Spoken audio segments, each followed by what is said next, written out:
All right, so we're gonna take a look at Jack's M3.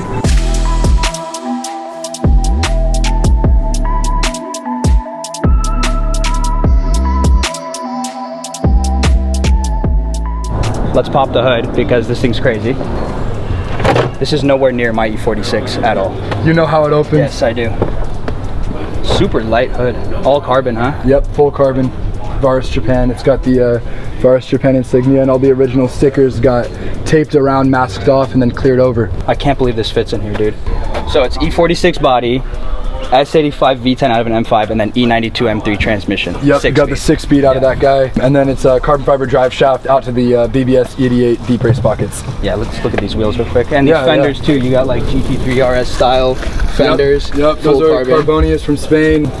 I mean, very Porsche influenced, very Porsche-esque in the design. The GT3 RS, obviously beautiful car. And then what brakes are these? These are R1 concept, but they're 365mm rotor, squared, 6-piston up front, 4 in the rear.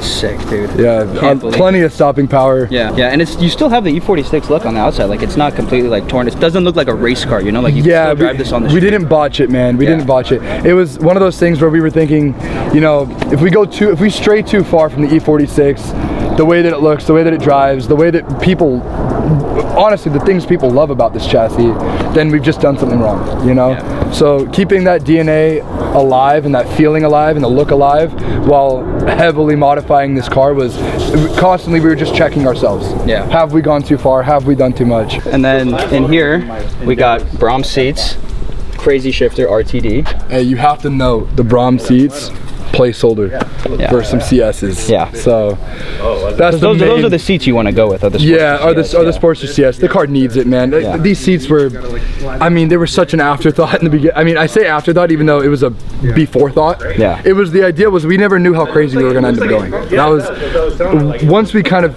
figured out, okay, the direction on this and everything, it was like, okay, we got to upgrade those. Yeah. You know? One of my favorite parts too is the dash that you have, like the way that it lights up and the whole, so like, here I can turn the key in here if you want to. Let's do that. If you want to get a close up on that guy. Look at that thing, dude. And this is E46 when it turns on. That's so badass. Fuck, dude. I love that.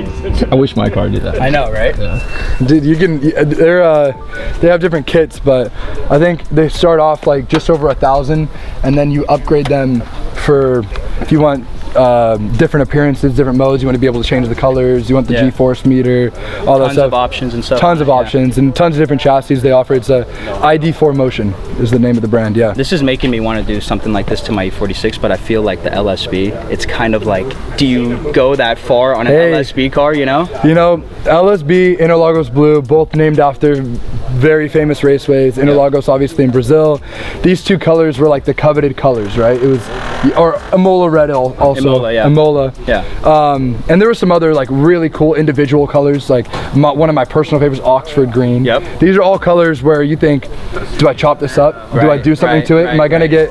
You just gotta send it, huh? Yeah. I mean, look. You need to put those wheels on your car. I think I need wheels like this on mine. Right now I have the E92 comp wheels. Okay. Yeah. You know? These are a little bit, you know, these are flossy right here. Yeah. These are flossy, bro. Yeah. These are Team Schirmer.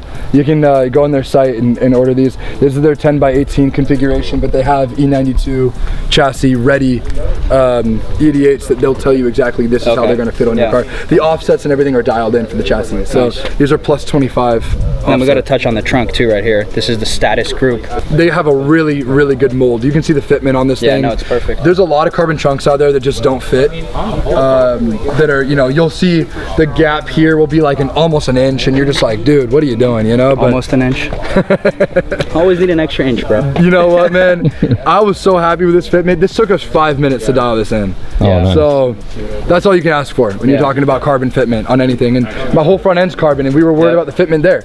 But I got really, really lucky. I don't know if I just got good pieces, but yeah, great brands. Status Group, Varis, Carbonius. You have all the parts that all the BMW guys geek out on and talk about, you know? Like, this is in the culture of E46, like, you got all the right stuff for it, you know? Yeah, man, this was the dream, dude. It is. This is the dream E46 right here. To get to share it with everybody, too, is the only guy, like I was saying, the only other guy I knew that was doing this was that guy Phil, Driftworks in England, you know? And Phil Morrison. Yep. What's the fastest you've gone in it so far? in Mexico. In Mexico. In Mexico. Yeah, Mexico. Mexico, about $1.45.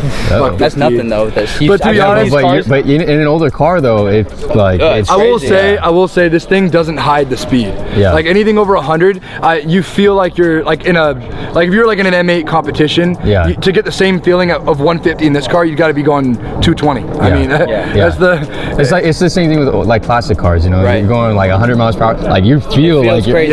you're feels like 1,000 miles an hour. Yeah. Right. You see the stars. Yep. Well, these things, there's videos of guys with M5s going 200 stock. Yeah, these things with a flash tune will do just over 200. Yeah. Jeez. On the stock motor. Now imagine that in an E46, dude. Yeah. You still, I don't little think you bullet. shaved, you didn't shave any weight on this thing though, right? No, I mean, if anything, well, okay, we shaved weight. The seats, the OEM seats are like 50 or 60 pounds a piece. Wow. So you're you still lose, around 3,400 I'm pounds. still about 3,400. Yeah. That's because I added the sound system. Right. Oh, okay. So when I took off weight, like the wheels, obviously much lighter. 3-piece wheels are a lot lighter than factory. Seats are a lot lighter than factory.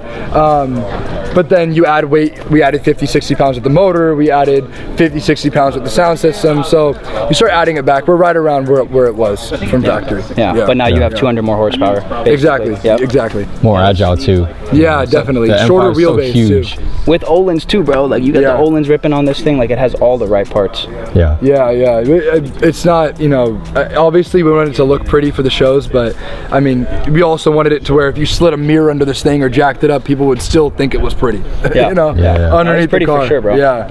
Can't wait to see the driving part. Oh, we gotta go drive it, bro. Yep. Let's do that. Let's Let's go do rip it, this man. fucking thing.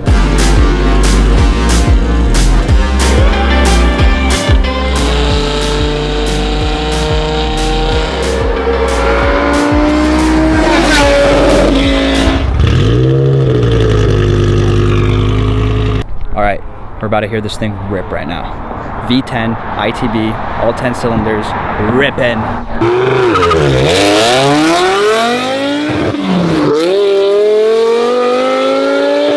Bro, get the fuck out of here. Came like right at us. Huh? Came right. I was waiting for him to go a little left. Trying to, I was giving the guy a benefit of the doubt, but you're right.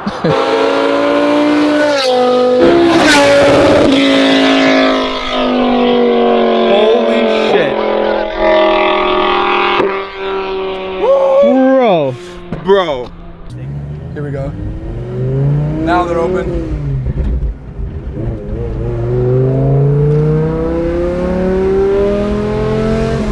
Oh my god, that sound, dude. You're kidding me. Holy shit. Intoxicating, no? And you're right, it's super twitchy. Like it feels way different than Like you hit the wheel just a little and you're already moving. Yeah.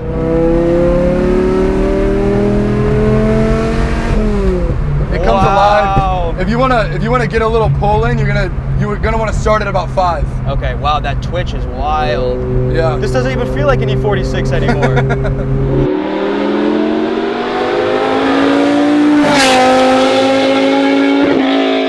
Bro, that is wicked. Absolutely wicked. Oh my god. Yeah, you can go down into 3rd here if you want. Get it back up. Oh my god.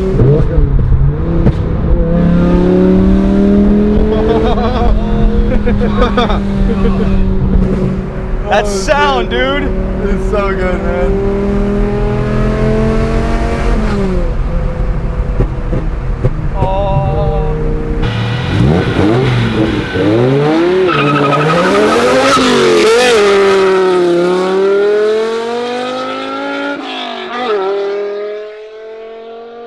That's how you drive an M3. That's how you drive an M3. Dude, you've built one hell of a machine. This is crazy. I'm glad you got to drive it. Thank you for letting me drive it, dude. Of course. Oh my god. Those are the pops you're talking about. Yeah, those are not programmed. Those are entirely That's all natural, right? Entirely natural and organic, and it needs to be dumping less fuel so we can get that to stop happening. Oh! Sometimes, man, it'll bang so loud, like it'll just shoot a massive flame out the back. It's really unpredictable though when it happens. Catch you off guard. Oh my god.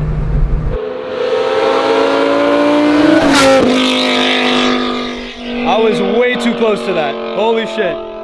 I've never Yeah. felt an E46 with brakes like this either. Oh, it stops on a dime, dude. This really does. These brakes could stop a big rig for sure. Whoa. Yeah, man, that 4,000 RPM is like when it just howls.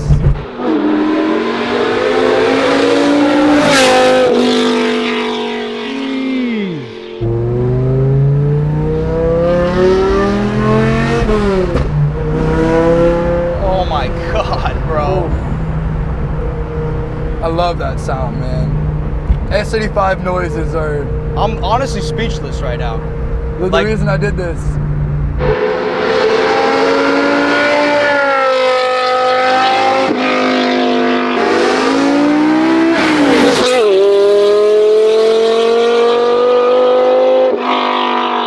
Jack, you're the man. Thank you. You're the man too, brother.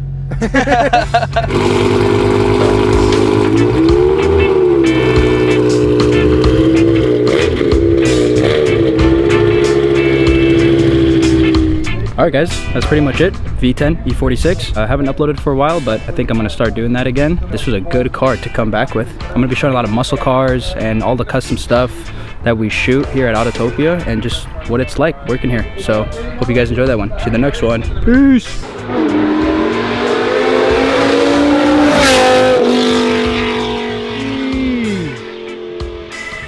Bro.